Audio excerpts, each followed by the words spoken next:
tinozviziva kuti muroyi wakavengwa kunyika, nokuchechi muroyi wakavengwa.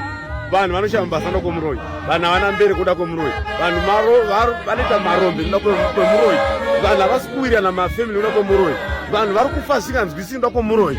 Saka kune munaka paHighfields apo pane munamato wevaroyi. Uyai muone varoyi venyu, uyai muzive zvamuri kuitirwa navaroyi venyu, uyai muone shamhu yemuroyi ichikanwa kumuroyi wako kwauri ikoko. Zimbabwe yese matimana nyika uri kuvatuma kuita basa rakakura zvikuru sei munyika muno. Munamato wevaroyi nokwadi varoyi hokoyo. Kana makangodzikana masvika parusaka paHighfields mukasangana nachiremba, zivai kuti varoyi venyu vakutodedera, zivai kuti varoyi venyu vakuparara, zivai kuti varoyi venyu vanenge vakutsva vakuzwa kupiswa. Ngatisangane koko muri Zimbabwe. Varoyi ngavasati jairira, varoyi ngavasati jairira. Varoyi vava tinovaziva kuti imamu vadini nandivati.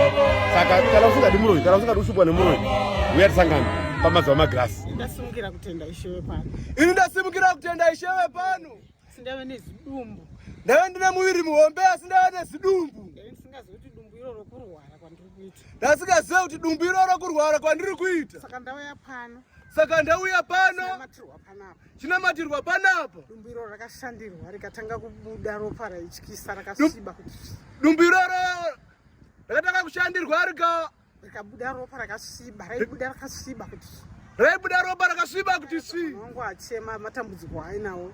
Sada kunyaradza mwana wangu achema matambudziko ainawo. Ishewe pano vanorapa kana vatumwa naMwari sezvazviri sezvavakandiitira inini. Ishewe vari pano vanorapa kana vatumwa naMwari sezvavakandiitira sezvazviri. Tarisai muviri wandinawo pari zvino nemuviri wandaive nawo waityisa asi zvino ndiri pake nani. Tarisai muviri wandinawo izvezvi asi ndava nemuviri waityisa asi ndiri pano. Ndinotenda. Dumbu ranga rakakura ende rakakura. Vari kuti vaereswa pano. Vakatanga kubuda ropa rinotyisa. Rakasviba zvinotyisa. Mwari ngaakudzwe. Iri haisi yangu. Iri ndeye baba. Ini ndasimukira kutenda mweya mutsvene wenzvimbo ino. Ndanga ndine dambudziko remudumbu manga mune maronda. Ndandine dambudziko remudumbu manga mune maronda. Makatanga 2019. Ndikazoenda kuSouth Africa. Ndichitsvaka kurapiwa muzvipatara. Ndichitsvaka kurapiwa muzvipatara. Asi zvakaramba. Mudumbu mangu hamuchandirwadzi. Ndangosara nedambudziko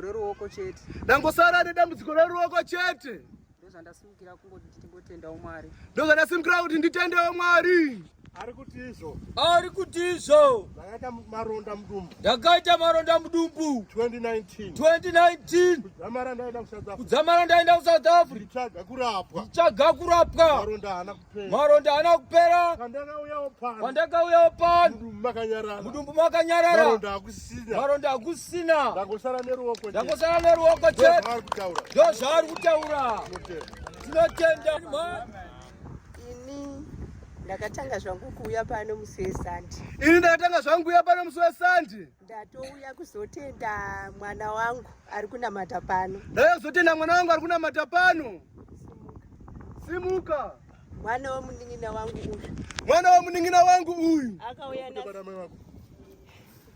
Akauya nasisi vangu. Mukoma wangu anonditeedzera. Mwana uyu akarwara. Aigara nemwana wangu mukomana firstborn yangu. Iye akaita basa. Akaenda naye kuzvipatara kumaprofita kupi achitenderera. Mwana uyu akarwara. Akatanga kurwara. Kuti chii chiri kuita paari. Kutotange munhu afa chaiko. Chingobvunza zvakadii. Sisi wangu aminoti panapo wakazopaudzawo nani. Vakauyawo naye pano. Vakataura naishewe pano. Kanzi aiwa ndinozvigona. Ndikumurapa mwana uyu achapora. Zvechokwadi akasiyiwa pano. Ari ega pano nevanhu vainamata pano. Asina kana chaanacho. Kana chii zvacho. Tinotenda vanhu vepasangano panapa. Naishewe panapa. Mwana uyu akabatsirwa zvechokwadi. Tichizoti zvanani ndapedza 3 years kana 4 years ndisati ndasvika kuno kuHarare. Ndakauya kwana sekuru wangu muno muEgypt maifiri. Ndakauya kwana sekuru wangu muno muEgypt maifiri. Ndikamufonera ndikatida kukuona. Ndikamufonera ndikatida kukuona. Sekuru akasvika pano akamuona akati mama wako ariko kumba kwada. Sekuru akasvika pano akamuona akati mama ariko kumba uku. Ndakashamiswa. Akauya ndakashamiswa.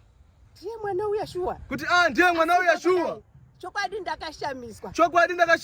Ndosaka Sande ndakaita shungu. Ndakuenda kuchechi uku mwana wangu aporeswa. Ndakatoda kuenda kuchechi uku mwana wangu aporeswa. Kuenda kuti mwana uya apora. Iswe pano ndinokutenda ine basa ramakanditi. Nacho chokuti ndikupei. Handina kuti ndikupei. Nemoyo wangu chokwadi uri kurumbidza.